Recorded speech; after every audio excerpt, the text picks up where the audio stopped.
Hello, I'm Dr. Lewis Hoffman, and today I would like to share some reflections on freedom in politics. Freedom is something that has been central to the United States. It is a core value of the United States. It's often part of our political discourse. It is also something that has been central to existential philosophy and psychology, so there's an interesting overlap here. When we talk about freedom in the United States, very often it gets corrupted by very simplistic notions of freedom and, in particular, very selfish notions of freedom. As Rollo May said, and this is not an exact quote, but he said, freedom without compassion will often become demonic or destructive. So we need to recognize that freedom, while it is something that is a powerful concept and it's something valuable to seek, we need to understand it in context. One of the things that often corrupts freedom is the word my. We often hear my freedom, my rights, what I should be allowed to do. And while this certainly is something that is worthy of consideration in the context of freedom, when the focus is solely on my rights, then we have a problem. Jim Croce talked about this idea in one of his songs, where he basically is saying that we encourage freedom as long as other people live in accordance with how we live. And this too often is true. So I want to focus on two aspects of freedom that I think are particularly critical. One of those is freedom to and freedom for.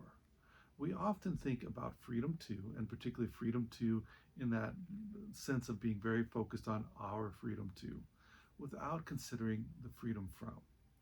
So let me give a very simplistic example of this. Someone who likes to play their music loudly often is going to emphasize their freedom to. I've got the freedom to do this. I've got the right to do this, without considering someone else's right to a freedom from noise intrusion. And if you look at some of the research on noise and noise pollution and noise intrusion, what we can readily see is that there's a wealth of research that shows that intrusive noise and noise pollution has significant correlations with physical and mental health.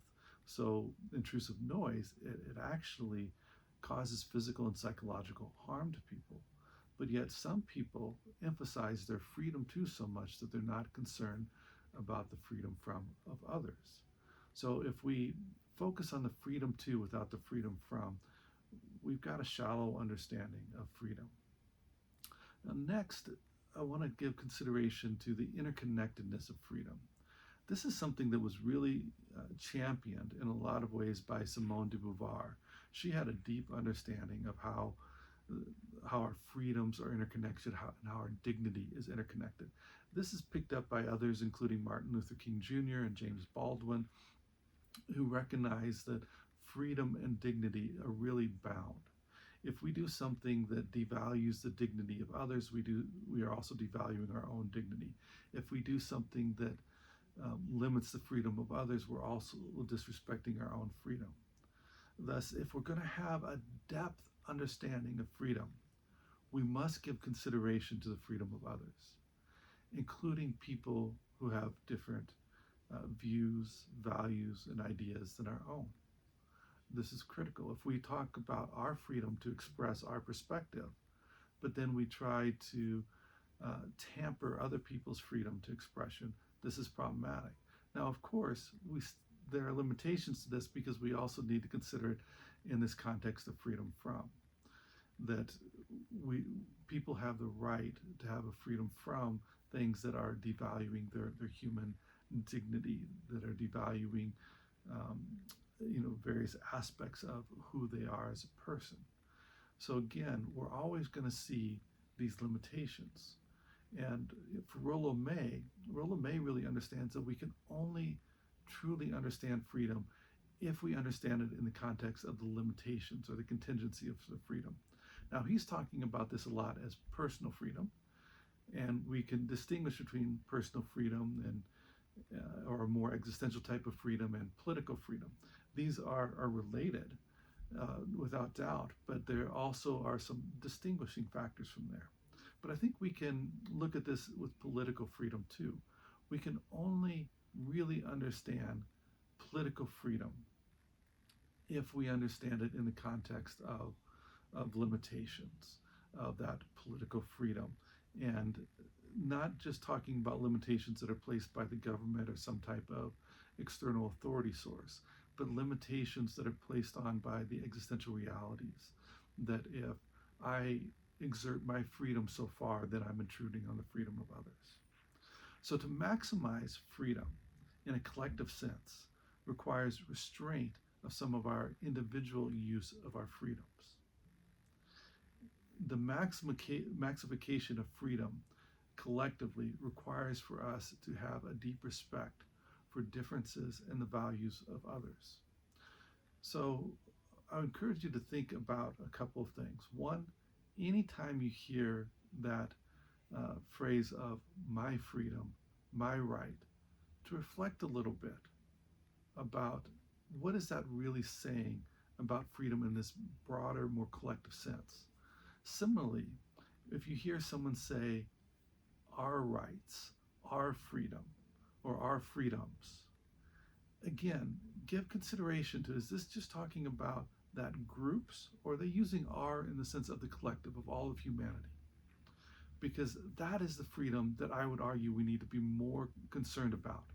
The freedom of all people, a freedom that recognizes the interconnectedness of freedoms, a freedom that honors the dignity of different people. And dignity, I would argue, is closely connected to freedom in a lot of ways. Now, freedom has a lot of other complexities associated with it, and I'm not going to go into that in this brief reflection.